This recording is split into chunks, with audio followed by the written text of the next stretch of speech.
জগন্নাথপুরে সরকারি রাস্তা দখলের অভিযোগ, ইউএনও বরাবর লিখিত আবেদন। আসসালামু আলাইকুম, আপনারা দেখছেন প্রতিদিনের জগন্নাথপুর। বিস্তারিত দেখুন মোহাম্মদ সুজন মিয়ার ভিডিও চিত্রে। সুনামগঞ্জের জগন্নাথপুর উপজেলার সাদিপুর গ্রামে সরকারি রাস্তা দখল করে টিনশেড ঘর নির্মাণের অভিযোগ উঠেছে। এই ঘটনায় রাস্তা দখলমুক্ত করে জনসাধারণের চলাচল নিশ্চিত করার দাবিতে উপজেলা নির্বাহী কর্মকর্তা ইউএনও বরাবর লিখিত আবেদন করেছেন গ্রামবাসীর পক্ষে বদরুল আলম। মালিক 15-17 বছর হইব।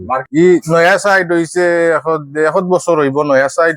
এগুলা তো জানলাম না, টুঙ্গি দোকান তুলিলে আইছে সামনে আর মার্কেট খানা কইরা তারা। এটা টুঙ্গি দোকান, এটা তো রাস্তার মাঝে, এটা তো ইকান সরকারি জায়গা, আমরা জায়গার সামনে। আমি তো চাইরাম ইকান ক্লিয়ার হইতো, রোড ক্লিয়ার হইতো আর আমার দোকানের সামনে ওপেন হইতো। জি আইনে এটা হরাইয়া দিত।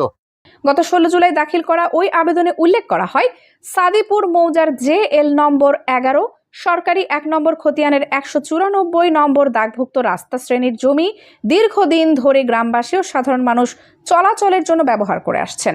কিন্তু একই গ্রামের মৃত মনু মিয়ার ছেলে আব্দুল কাহার সরকারি রাস্তার উপর টিনশেড ঘর নির্মাণ করে জনসাধারণের চলাচলে প্রতিবন্ধকতা সৃষ্টি করেছেন বলে অভিযোগ করা হয়েছে। আমি প্রায় 8 থেকে 10 মাস আগে আমার এই দোকানঘরটা ভাড়া নেওয়ার মাসখানিক পরে আমি আমার এক ব্যবসায়িক কাজে আমি চিটাগাং যাই। চিটাগাং থেকে এসে দেখি যে আমার দোকানের সামনে একটি অবৈধভাবে একটি টিনশেড ঘর খেবা কারা নির্মাণ করে। পরবর্তীতে আমি তথ্য নিয়ে দেখতে পারি যে আমাদের গ্রামেরই তারা ঘরটি নির্মাণ করার পরে আমার ব্যবসায়িকভাবে আমি আমার দোকানপাট খুলতে পারতেছি না, ব্যবসা করতে পারতেছি না। ওদেরকে অনুরোধ করি যাতে তারা আমার দোকানের সামনে থেকে দোকানটা সরিয়ে নেয়।